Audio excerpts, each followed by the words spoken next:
Hey guys, welcome back to my channel. இந்த வாரம் Sunday சமையலில் மீன் விருந்து தாங்க. ஃபிஷ் கறி அண்ட் ஃபிஷ் ஃப்ரை ரெண்டுமே பெரிய ஃபேவரட் தான். But it different style. One spicy and soupy, இன்னொரு கிறிஸ்பி அண்ட் க்ரன்ச்சி.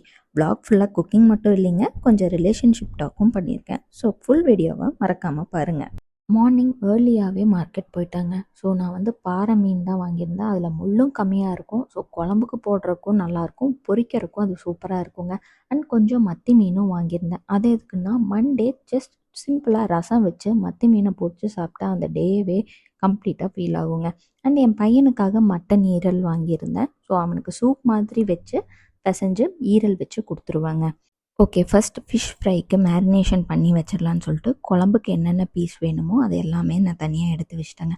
மோஸ்ட்லி நம்ம தலை பீஸ் எல்லாமே குழம்புக்கு தான் போடுவோம். ஸோ அது மாதிரி என்னென்ன பீஸ் நான் ஃப்ரை பண்ணுறதுக்கு வேணுமோ அது எல்லாமே தனித்தனியாக பிரித்து வச்சுட்டாங்க. ஸோ மேரினேஷனுக்கு ஃபிஷ் ஃப்ரை மசாலா இருக்கும். ஸோ ஃபிஷ் ஃப்ரை மசாலா கொஞ்சம், இஞ்சி பூண்டு பேஸ்ட்டு கொஞ்சம், அப்புறம் புளித்தண்ணி நம்ம நார்மலாக கரைக்கிற மாதிரி கரைச்சிட்டு, உங்களுக்கு லெமன் வேணும்னா போட்டுக்கோங்க, நான் லெமன் போடலிங்க. அண்ட் பிஞ்ச் ஆஃப் லைட்டாக சால்ட் வந்து ஆட் பண்ணிக்கலாம். ஸோ எல்லாமே மிக்ஸ் பண்ணிவிட்டு தென் என்னென்ன பீஸ் நம்ம ஃப்ரைக்கு எடுத்து வச்சுருக்கோமோ அது எல்லாமே போட்டு நம்ம மேரினேஷன் பண்ணி வச்சிடலாங்க. இதெல்லாம் பண்ணிகிட்ருக்குல்ல என் மைண்டுக்கு ஒரு கொஷின் வந்துச்சுங்க. Do opposite really attract? எனக்கு ரொம்ப ஸ்பைசி வேணுங்க, அவருக்கு ஸ்வீட் தான் பிடிக்கும். நான் லவுட், அவர் அமைதியான பர்சன். நான் ஓவர் திங்கர், பட் அவர் எல்லாத்தையுமே சில்லாக எடுத்துப்பார். பட் இப்போ பாருங்கள், நான் சமைச்சிட்ருக்கேன், அவர் சப்போர்ட்டிவாக பக்கத்தில் இருக்கார். என்னையை பொறுத்த வரைக்கும் ஆப்போசிட்ஸ் அட்ராக்ட்ஸ்னு இல்லைங்க, ஆப்போசிட்ஸ் பேலன்ஸ் பண்ணுதுன்னு தான் என் ஃபீல். நீங்கள் என்ன சொல்கிறீங்க? சிமிலர் பர்சனாலிட்டிஸ் பெட்டரா, இல்லை கான்ட்ராஸ்டாக இருக்க பர்சனாலிட்டிஸ் இன்ட்ரெஸ்டிங்காக இருக்கா? ரியலாக பார்த்தா கம்யூனிகேஷன் அண்ட் அண்டர்ஸ்டாண்டிங் தாங்க மெயின். ஓகேங்க, இப்போ நம்ம மீன் குழம்பு செய்ய ஸ்டார்ட் பண்ணலாம். ஃபர்ஸ்ட் அதுக்கு ஒரு பவுலில் ஒரு லெமன் சைஸ் புளி எடுத்துகிட்டு நல்லா கரைச்சிக்கோங்க. அதில் சில்லி பவுடரும் ஃபிஷ் கறி மசாலாவும் இருக்கும், அதை போட்டு நல்லா மிக்ஸ் பண்ணி வச்சுக்கோங்க.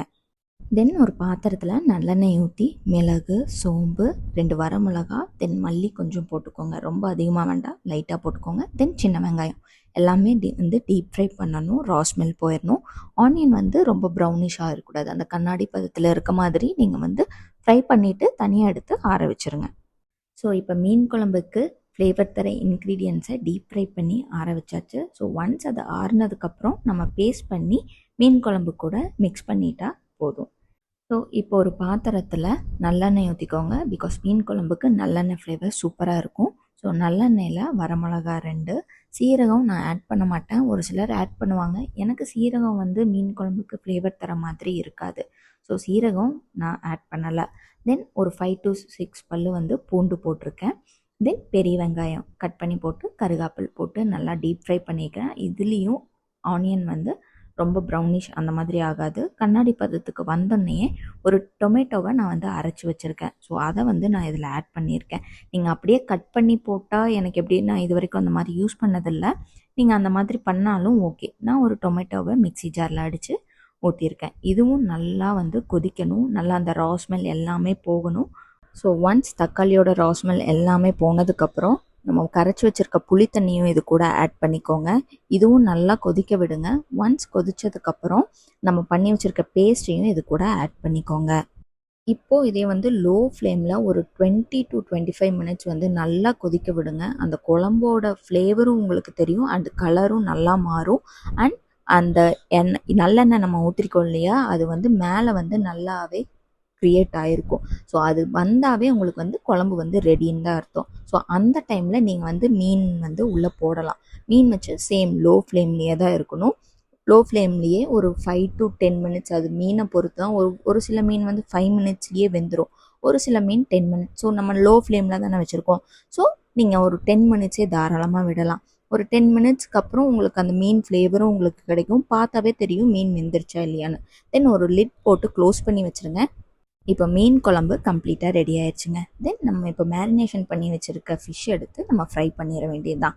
ஃப்ரை பண்ணுறதுக்கு வந்து தேங்காய் எண்ணெய் யூஸ் பண்ணிக்கோங்க. அண்ட் லைட்டாக கறி லீவ்ஸ் வந்து மேலே ஃபஸ்ட்டே தூவி விட்டுட்டிங்கன்னா அந்த டேஸ்ட் வந்து மீன் ஃப்ரையில் வந்து அப்சர்வ் ஆகிக்கும். ஓகே கைஸ், மீன் ஃப்ரை, மீன் கறி, ரைஸ் கூட ரெடிங்க. சண்டே லஞ்ச் இப்படி தான் எங்களுக்கு போச்சு. நீங்கள் ட்ரை பண்ணுங்கள் அண்ட் உங்கள் பார்ட்னர் கூட ஷேர் பண்ணுங்கள். வீடியோ பிடிச்சிருந்தா லைக் பண்ணுங்கள், சப்ஸ்கிரைப் பண்ணுங்கள் அண்ட் கமெண்ட்ஸ்லேயும் சொல்லுங்கள். Do you believe opposite attract or same தான் சேஃபானு? நெக்ஸ்ட் vlogல மீட் பண்ணுறேங்க. அது வரைக்கும் சமைங்க, சாப்பிடுங்க அண்ட் லவ் பண்ணுறதையும் மறக்காதீங்க. பாய் பாய்.